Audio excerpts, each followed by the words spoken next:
Have you ever wondered what really goes on behind the walls of a picture-perfect home?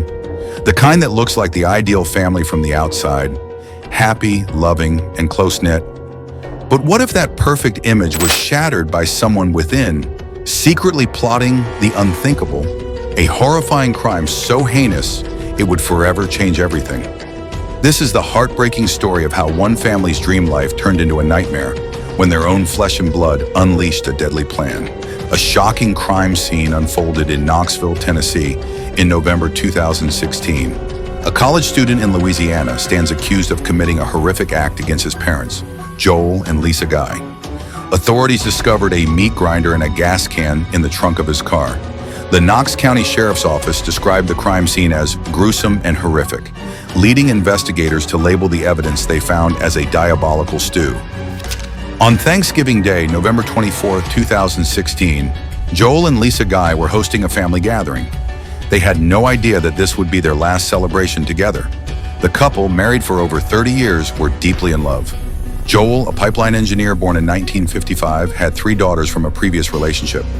When he met Lisa, she became a loving mother figure to them all. Together, Joel and Lisa had one son, Joel Michael Jr., born in 1988. Joel Michael Jr. was the couple's only child together. He was known to be quiet and reclusive, often preferring to stay in his room rather than interact with the family. However, on that particular Thanksgiving, he surprised everyone by being more social. His half-sister Michelle noted that he interacted with her children in a way he never had before, raising some suspicions about the change in behavior.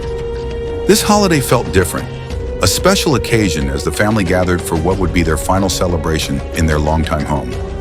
Once the Thanksgiving festivities ended, Joel and Lisa Guy stayed at their home with Joel Jr., who had been living in Baton Rouge, Louisiana. Joel Jr. had aspirations of becoming a plastic surgeon, but had dropped out of college in 2015. Financially dependent on his parents, he had not held a job since then. On Saturday, November 26, 2016, just 2 days after Thanksgiving, Lisa went grocery shopping at their local Walmart. Strangely, on the same day, Joel Jr. was seen at the same store purchasing bandages and chemicals, which would later raise alarms. The next day, he went to seek medical help for cuts on his hand. Although his actions seemed innocent at the time, they would soon be scrutinized. On Monday, November 28th, Lisa failed to show up for work, causing concern for her safety. Her boss, Jennifer White, grew increasingly worried when she realized Lisa was missing a retirement party that her company had organized in her honor. Feeling anxious, Jennifer called 911 to request a welfare check on the Guy family. She informed the operator that Lisa was known for her reliability and that it was unusual for her to miss work without notice.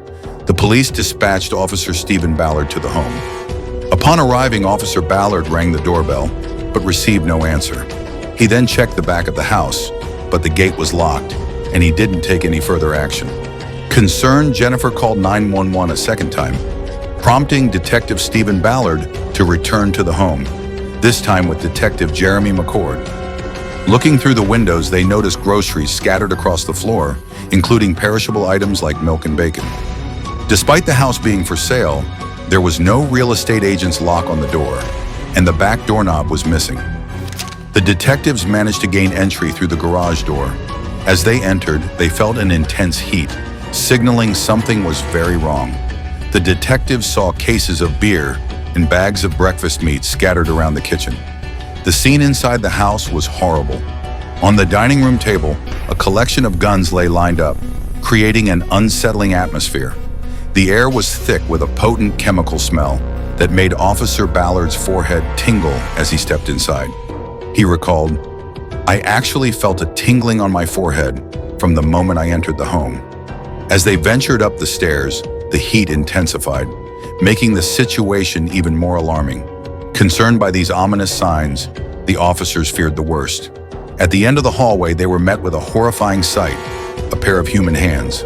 "I saw a hand standing upright, next to another hand that was clenched into a fist," one officer recounted.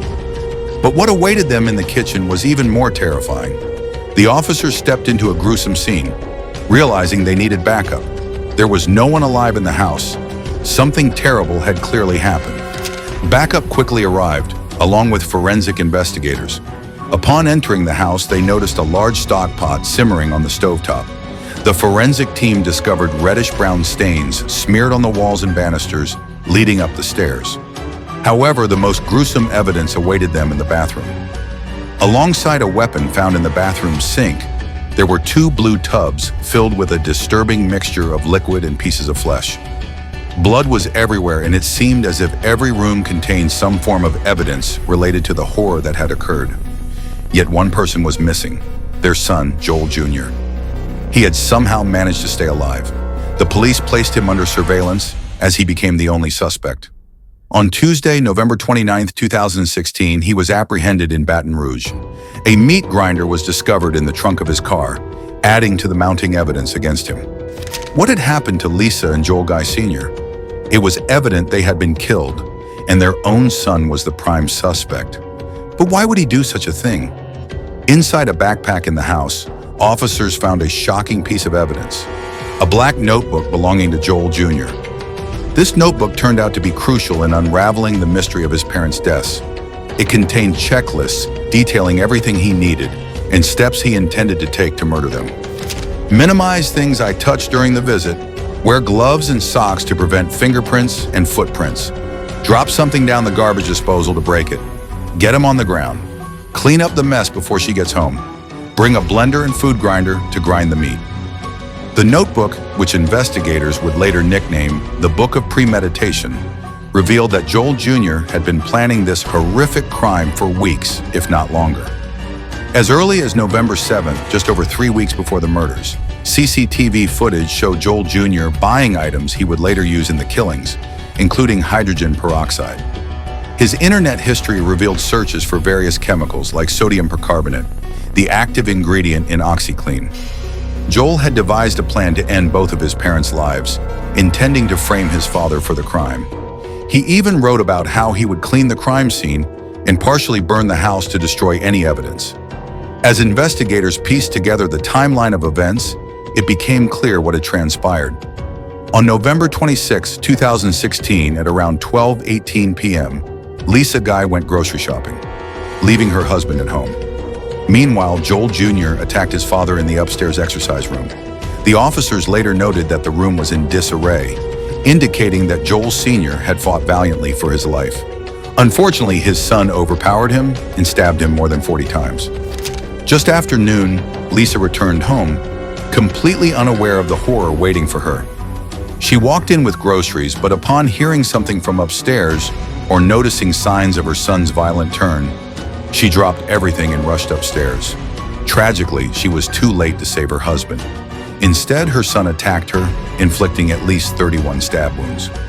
After killing his mother, Joel Jr. placed her head in a stock pot and turned on the stove, boiling her head in a gruesome act of further desecration. Sustaining a deep cut on his left thumb during the attack on his father, Joel Jr. left the scene to go to Walmart. There, at 3:30 p.m., he was seen purchasing bandages, ointment, and more chemicals, just hours after murdering both of his parents. Tragically, when news of Lisa Guy's murder reached her elderly mother, she collapsed and had to be rushed to the hospital. She passed away just a day before her daughter's funeral. Lisa's brother later spoke in court about the heartbreak of losing both his sister and mother, stating, "To find out your daughter was murdered by your own grandchild was heartbreaking. I lost my family that day. My mother is gone. My sister is gone. The world has forever changed." The impact of this crime is notorious. "My grandchildren's grandchildren will read about this horrible, disgusting crime," he said, filled with anguish. "We'll never be the same again." The evidence against Joel Jr. continued to pile up as the case moved to trial, yet he pleaded not guilty. Witness testimonies and the damning entries in his notebook revealed that his motive was financial. Joel Jr. had been dependent on his parents for financial support throughout his life, with Lisa working hard to cover most of his expenses. However, as they approached retirement, the couple decided it was time for their 28-year-old son to become independent and cut him off financially. Realizing that his parents planned to end their financial support, Joel Jr. became furious. He believed that if he could eliminate both of them, he could claim their life insurance policy worth $500,000. On top of that, he would inherit their possessions, including their cars and their boat. For most people, the thought of harming family members is unimaginable. Yet Joel Jr. not only killed the two people who loved him the most, but he did it for money. Family members of Joel Sr. testified in court, confirming that he had indeed been planning to cut his son off. He intended to inform Joel Jr. during their Christmas celebration, which they would have spent together in their new home if their lives had not been tragically cut short. The week before the murders, the family discussed plans about what they would say to Joel Jr., planning to inform him that it was time to take responsibility for his own expenses. Michelle, Joel Jr.'s half-sister, revealed that Joel Jr. was aware of their discussions about his future. He knew what was coming, as she explained. This grim reality hit home when Michelle testified that she had seen blue containers in Joel Jr.'s car during their Thanksgiving gathering just 2 days before the murders. These containers would later be found filled with chemicals and body parts. On day 2 of the trial, September 29th, the jury was shown footage of Joel Jr. shopping in Walmart mere hours after the deaths of his parents. He was seen buying bandages to cover the cut on his thumb, a result of his brutal attack on his father. The video captured him with bandages wrapped around his hands, appearing calm and collected. The court also saw disturbing images from the crime scene, including the stock pot that held Lisa Guy's head. Numerous items found in the house had Joel Jr.'s fingerprints on them, further implicating him in the murders. One officer recalled the haunting smell in the house, stating, "I'll never be able to get that smell out of my head." As the trial commenced, disturbing details emerged. Joel Jr. displayed no emotion throughout the testimony of police officers recounting the horrific crime scene. The prosecution highlighted how circumstantial evidence and the contents of Joel's notebook painted a clear picture of his intent to kill. Each piece of evidence presented in court deepened the understanding of Joel Jr.'s cruelty. On the 3rd day of the trial, forensic investigators described how they had removed the deteriorating bodies from the house. Joel Sr.'s remains had been subjected to acid, leaving only bones behind. Joel Guy Jr.'s trial was a painful and emotional ordeal, especially for those who had once been close to him. One such person was Michael McCracken, an old friend of Joel's, who took the stand and shared deeply personal memories of their friendship. McCracken recounted a phone call he had with Joel after his arrest, a moment that provided a rare glimpse into Joel's state of mind. In this call, recorded and played for the court, Joel Jr. expressed emotions of anger, confusion, and despair. "I'm all of that aside. I am angry and lost and confused and disappointed," Joel said, his voice revealing an internal struggle.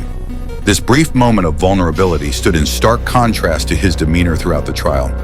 For much of the proceedings, Joel Jr. appeared cold and unemotional, making this one instance where he showed any feeling particularly striking to those observing. As the trial progressed, the evidence against Joel Jr. continued to mount. The 4th day marked the beginning of jury deliberations, and by this point, it became clear that Joel Jr. had made a critical decision. He would not testify in his own defense.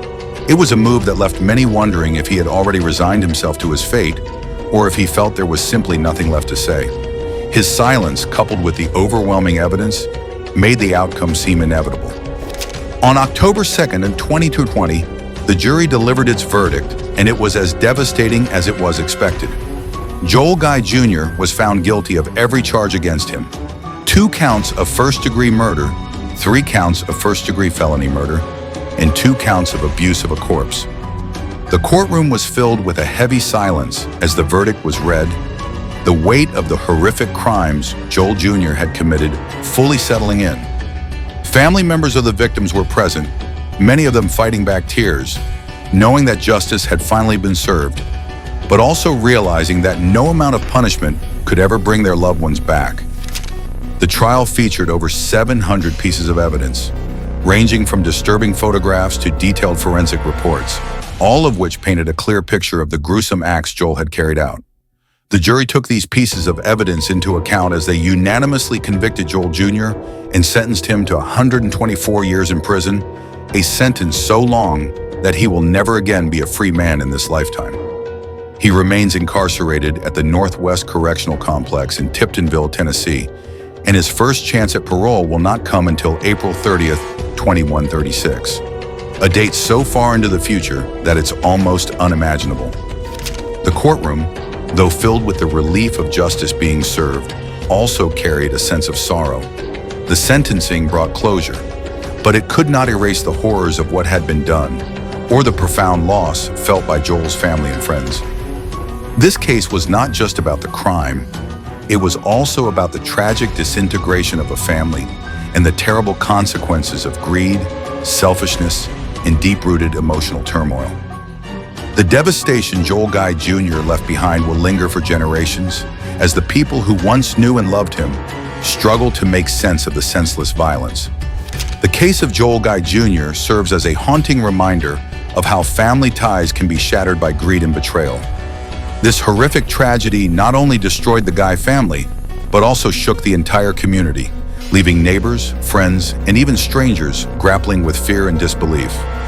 The fact that such a gruesome crime was committed by someone within the family adds an unsettling layer to the story. How could a son, raised and loved by his parents, turn into the very person who took their lives? The community in Knoxville was deeply affected by the murders. People who knew Joel and Lisa Guy described them as kind and caring individuals, always willing to lend a hand. Their home, once a symbol of warmth and family gatherings, became the site of one of the most disturbing crimes the area had ever seen.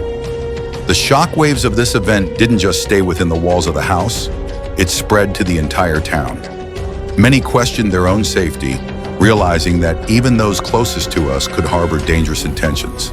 For weeks, there was a lingering fear in the air as people locked their doors a little tighter and looked at their loved ones with a new sense of caution. This case also highlights an important lesson about mental health and communication within families. It's easy to see how deep-rooted issues, financial stress, and feelings of resentment can build up over time, leading to disastrous outcomes. Was there something more Joel Jr. needed? More support? More guidance? Could his parents have seen the warning signs?